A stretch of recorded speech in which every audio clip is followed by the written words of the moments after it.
রাজ্যের ভবিষ্যৎটা কোন দিকে যাবে, আমাদের জেলার ভবিষ্যৎটা কোন দিকে যাবে?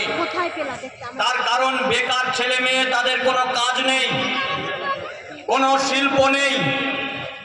কৃষি ক্ষেত্রে যারা কাজ করেন তারা সবাই বুঝছেন ফসলের দাম নেই।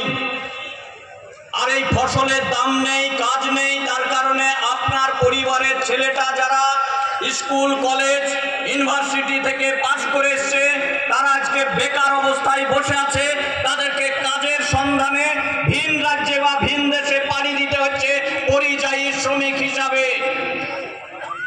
আপনার পরিবারের যারা আছেন বয়স্ক বাবা মা, তারা ছেলেটাকে পড়িয়েছিলেন, মেয়েটাকে পড়িয়েছিলেন, এই রাজ্যে কাজ পাবে, এই রাজ্যে শিল্প হবে। আমাদের রাজ্যের মাননীয় মুখ্যমন্ত্রী প্রয়াত হয়েছেন কমরেড পাশাপাশি হিন্দু মুসলমান। ধন্যবাদ।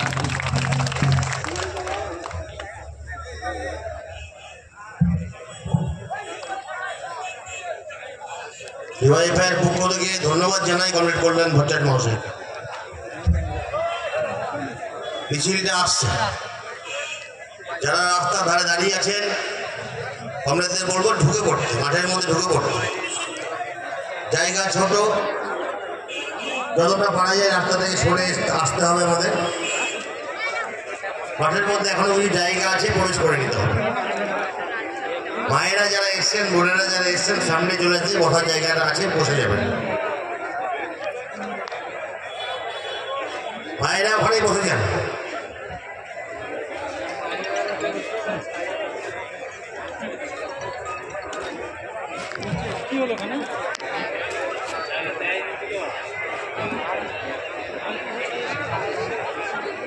আদিবাসী নৃত্য ওইখানেই হবে, ওখানে যেখানে হচ্ছে ওখানেই, যেখানে দাঁড়িয়ে আছে ওখানেই হবে।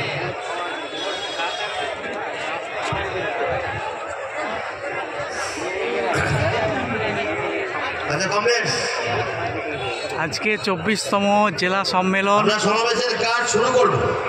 প্রকাশ্য সমাবেশ শুরু হয়ে গেছে। ঝাঁকে ঝাঁকে দলে দলে জনগণ এই সম্মেলনে অংশগ্রহণ করছেন। প্রকাশ্য সমাবেশের প্রধান বক্তা থাকছেন রাজ্য সম্পাদিকা কমরেড মীনাক্ষী মুখার্জি। আপনারা সকলেই দেখতে পাচ্ছেন জনস্রোত নেমেছেন, জনঢল।